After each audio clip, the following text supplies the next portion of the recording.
안녕하십니까, 직소입니다.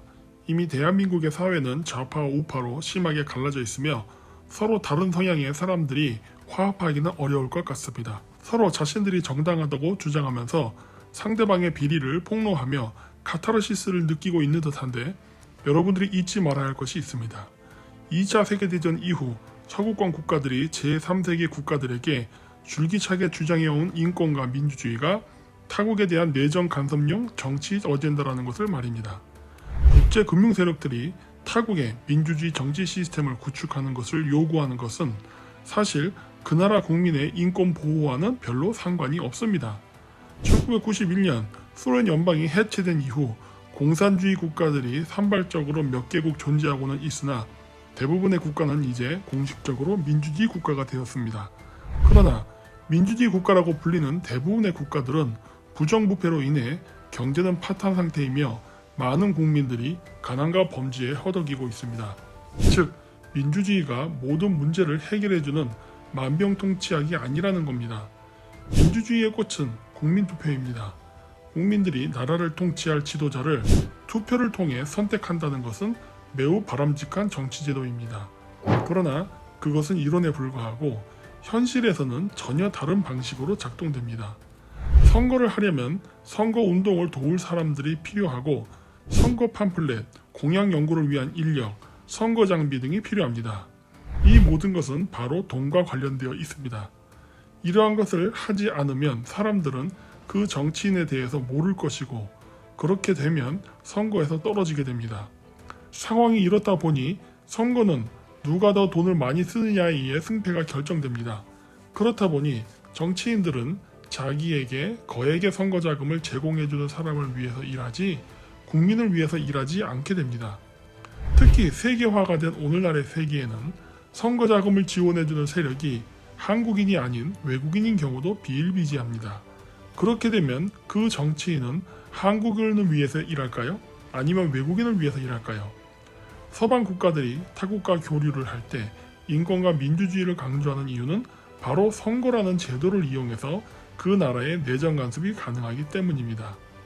이들은 주로 NGO단체나 종교단체를 이용해서 자신들이 지지하는 정치인에게 자금을 제공해 주어 대통령을 만들고 각종 이권 사업을 하는데 편의를 제공받고 이익을 나눠 가지는 구조를 만듭니다. 상황이 이렇다 보니 민주주의 국가라고 불리는 제3세계 국가의 지도자들은 풍부한 선거 자금을 기반으로 장기 독재를 하는 경우가 많다는 것을 발견할 수 있습니다. 결국 서방 국가들은 자유, 인권과 민주주의를 수출하는 것이 아니라 독재 정치와 인권 탄압을 전 세계적으로 확대하고 있습니다. 그렇다면 서방 국가들은 자유민주주의를 전파하는 데 실패한 것일까요? 그렇지 않습니다. 본래의 목적은 통치이기 때문에 2차 대전 이후 식민지로부터 독립한 국가들을 정치적, 경제적으로 자립을 못하게 하여 식민 통치를 했던 유럽국가에 종속시켰습니다. 결국 이것이 그들의 최종 목적이었다는 것을 알 수 있습니다. 이러한 상황은 우리나라도 예외가 아닙니다. 현재 한국의 정치나 여론도 양분되어 서로 싸우고 있는데 이들도 매세에 휘둘리고 있습니다. 좌파 진영은 중국, 북한의 눈치를 보며 정치를 하고 있으며 우파 진영은 미국의 눈치를 보며 정치를 하고 있습니다. 이 두 진영이 갈라져서 서로 싸우고 있는 동안 한국의 많은 산업과 자본금은 해외로 이탈하고 있습니다. 삼성은 2022년 7월 22일 반도체 공장 11개를 미국에 신설하기 위해 250조 원을 투자하기로 발표했습니다. 이 발표가 있고 나서 3달 뒤 이재용 부회장은 회장으로 취임을 하게 됩니다. 그동안 삼성은 외국 자본에 의해 몇 번이고 잡아먹힐 위험에 처했습니다. 특히 엘리엇에 의해 삼성의 경영권이 외국 자본에 넘어갈 뻔했습니다. 그때 박근혜 정권이 삼성을 도와 국민연금을 이용해 경영권을 방어할 수 있게 했습니다. 이것이 원인이었는지 몰라도 이재용 회장은 글로벌리스트들의 회의인 다보스 포럼에 정의성 회장과 함께 불참을 하게 됩니다. 참고로 국민연금에 의해 구제된 회사는 삼성뿐만 아니라 현대자동차도 있었습니다. 이로 인해 엘리엇은 삼성과 현대자동차의 경영권을 장악하는 데 실패했습니다. 그런데 이 당시 좌파 유튜버였던 김호준 씨는 삼성의 경영권이 이재용 부회장에게 승계되려는 상황을 재벌 승계라면서 전문 경영인을 넣어야 한다며 왜 국민의 세금으로 만들어진 연금이 재벌들의 기업 상속에 쓰이는가라며 비판을 했습니다. 결국 박근혜 탄핵 사건이 발생한 이후 보호막이 사라진 이재용을 포함한 삼성 일가는 문재인 정권 기간 동안 계속 경찰서와 검찰에 불려다니며 수사를 받아야 했고 감옥까지 가는 사태가 발생했습니다. 결국 이재용 부회장은 미중 패권 경쟁 속에서 차세대 한국의 먹거리 산업인 반도체 공장을 미국에 짓고 신규 투자를 한국이 아닌 미국에 한다고 선언하고 나서 3달 뒤에 회장에 취임하게 되었습니다. 뭔가 외압에 굴복했다는 느낌이 안 드시나요? 삼성뿐만이 아닙니다. 현대자동차 회장 정의선도 현대자동차 공장을 미국에 건설하기 위해 13조 원을 투자할 것이라고 발표했습니다.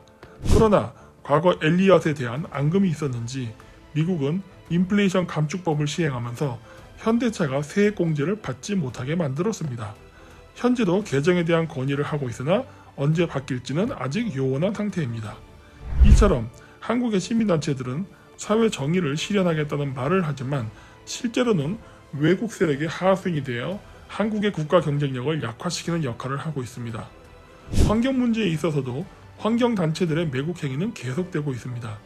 이들은 지구의 환경을 보호한다는 명분 아래 한국에서 미세먼지를 줄인다면서 한국의 산업시설의 가동을 중지시키려 하고 있습니다.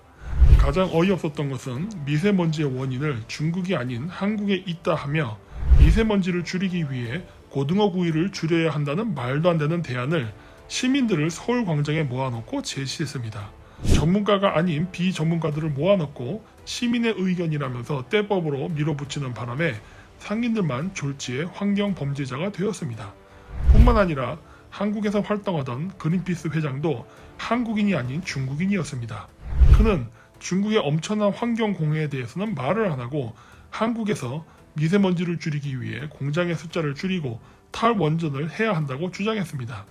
이게 문제가 되자 아주경제는 이를 변호하기 위해 그린피스 서울사무소 대표자인 쯔이팽청은 중국인이 아닌 홍콩인이다 라는 기사를 썼습니다. 근데 홍콩은 하나의 중국 원칙에 의해 같은 중국 아닌가요? 이처럼 한국의 시민단체는 한국을 위해 일하지 않고 자신들에게 돈을 주는 외국 세력을 위해 일을 합니다. 그렇기 때문에 한국의 미래가 어떻게 되든 이들은 자신들의 금전적 이익을 위해 앞잡이 역할을 합니다. 이들의 행위는 일제 식민지 시절 일본 제국을 위해서 일했던 친일파들과 다를 바 없습니다. 그럼에도 불구하고 이들은 자신들이 옳은 일을 하고 있다고 프로파간다를 하고 있습니다. 지금부터라도 정부 지원금으로 운영되는 각종 시민단체들에 대한 활동 내역을 조사하고 국익에 도움이 안 되는 행동을 하는 단체에 대해서는 보조금을 끊고 외국 세력의 후원을 받는 수상한 단체들은 한국에서의 활동을 금지시킬 수 있는 법안을 마련해야 대한민국이 더 이상 분열하는 일을 막을 수 있을 겁니다.